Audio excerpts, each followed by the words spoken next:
What's up, you guys? Welcome back to another video. Today we made a little bit of a road trip and we are actually currently in Oklahoma. So if you didn't know, I'm from Texas and Oklahoma is a state just north of us, so we were about 2 hours away from home. My mom was telling me that she had a friend that she knew back when she was younger. It was actually a friend of my uncle, so her brother's friend.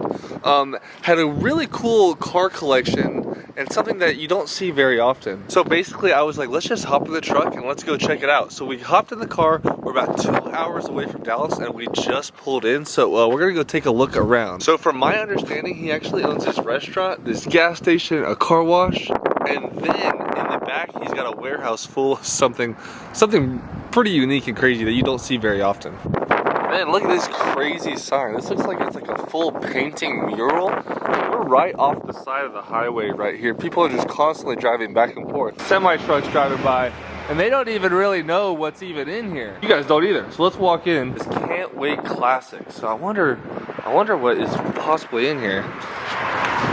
First thing you see when you open this door, man, this thing is sick. Whoa, this place is packed full of things. And look who we have here.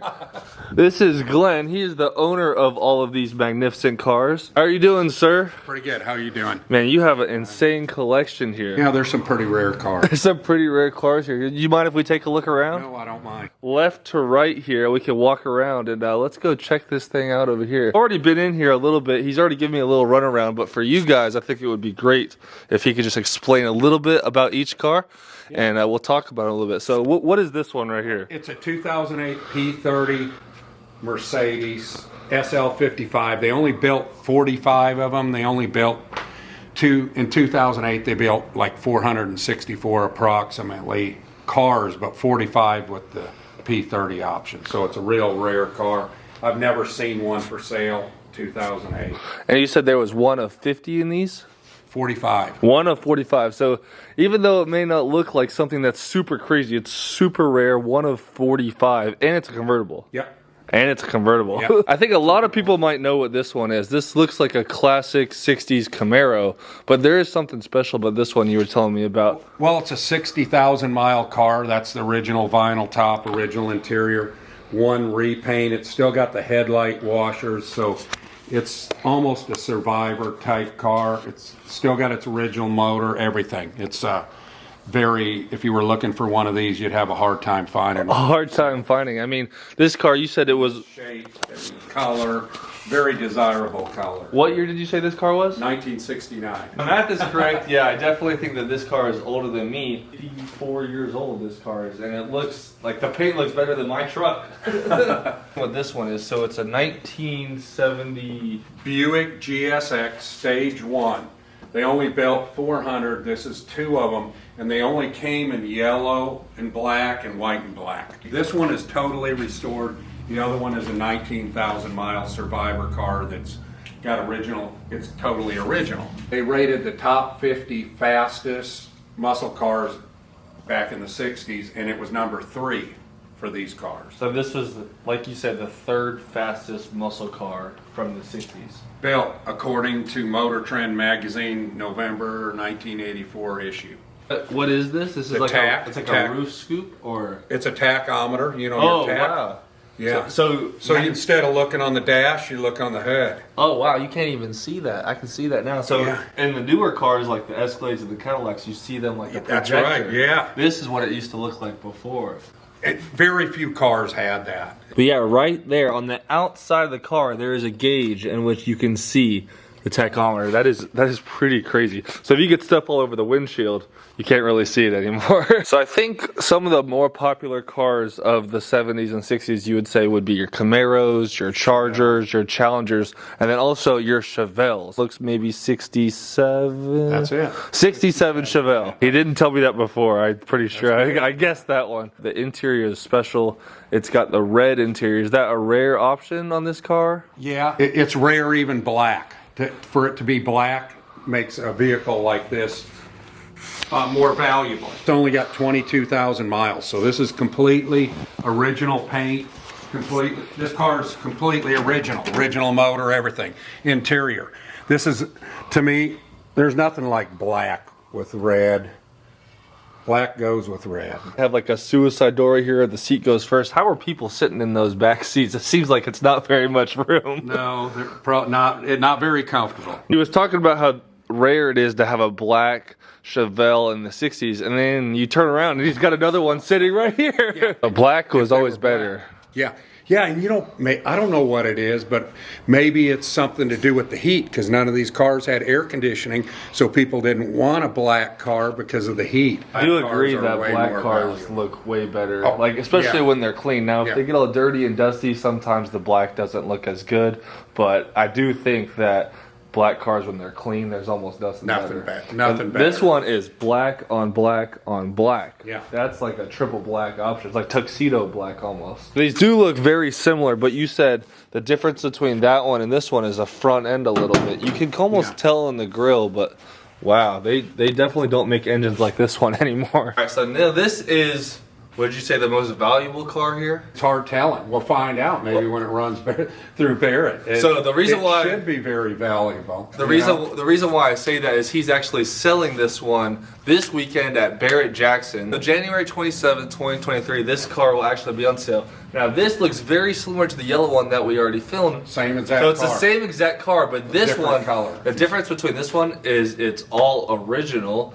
Nothing has been done to it. 19,000 miles. Yep. So, and it's white. Is a white a more rare of a car? They made less white than they did yellow. They only made them in white and yellow. In the year that this car came out, this car was really special. Yeah, it was expensive too. Really expensive.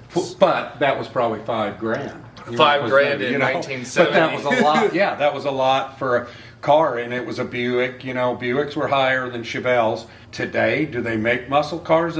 To me, this is a muscle car, kind of like a family car. I don't know. Oh, wow. So I don't. So this one wasn't built for, pure speed, but it was one of the fastest ones of the time. Yeah, it was. Yeah, and it was built with the stage 1 options on the heads and all that. They wanted it to be fast, and they drag raced them and everything. So what's the fastest car in here, though? Oh, fastest. We'll take out the Mercedes. Yeah, because I think it is. But probably. Compared to all the muscle, the Chevelles, the GSX. Oh yeah, it'd be these GSXs for sure. Faster than the Camaro. Oh yeah.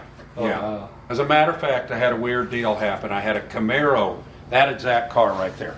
I had a Camaro with a 502 with 502 horsepower, 69, just like that, with a modern 502 in it. So I raced her with that yellow one. I missed a gear and she beat me, just barely beat me. And I said, okay, we need to do this over again because I missed a gear. Something was wrong. I missed a gear. So that's why you beat me. She said, no, we're leaving it at that. We're going to leave it right there.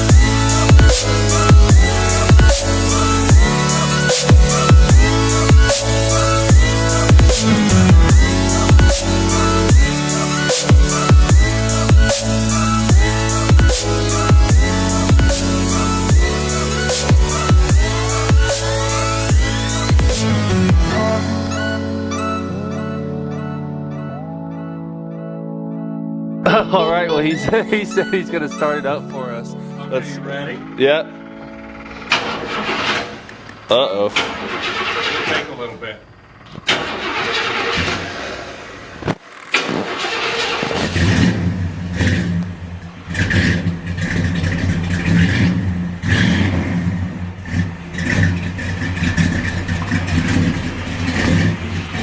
She's alive! Yeah, it's running.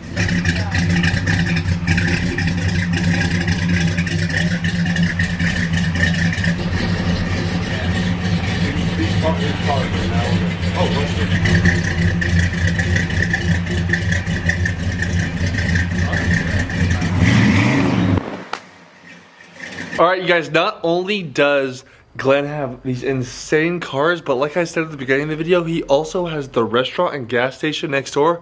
And he said in that restaurant, there's a whole bunch of cool pictures of old cars that he used to have. So we're gonna go check those out right now. So there are where all the cars are stored. Here's a gas station, and then we're walking over to his restaurant.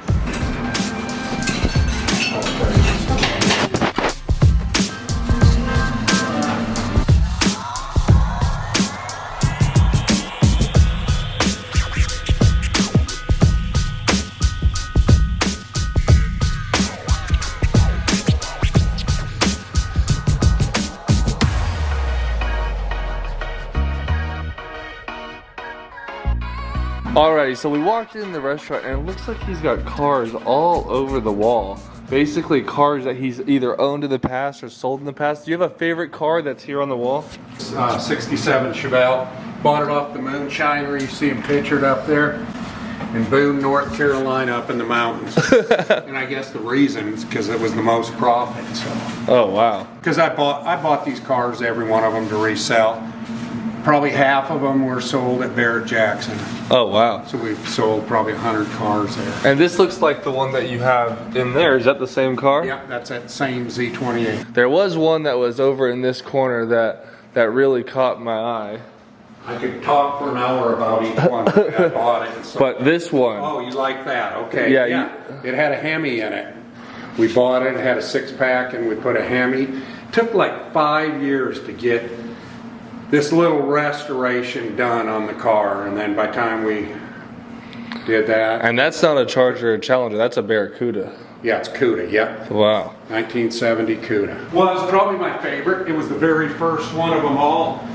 And it was my 67 Camaro. We were talking about it earlier. Had a 502 in it, and I would take people for a ride and scare the crap out of them right there. It had the old drivetrain in it. Had really too much horsepower for the drivetrain, so it was pretty radical when I would switch gears. Wow. It would get a little crazy, and people thought I was getting ready to lose it when I was actually just getting ready to have fun. So they do actually make food here. This isn't just like a museum type place. So what's your favorite thing on the menu? Our burgers are the best. Burgers. You're known for your burgers. Yes, I eat one probably 2 or 3 times a week.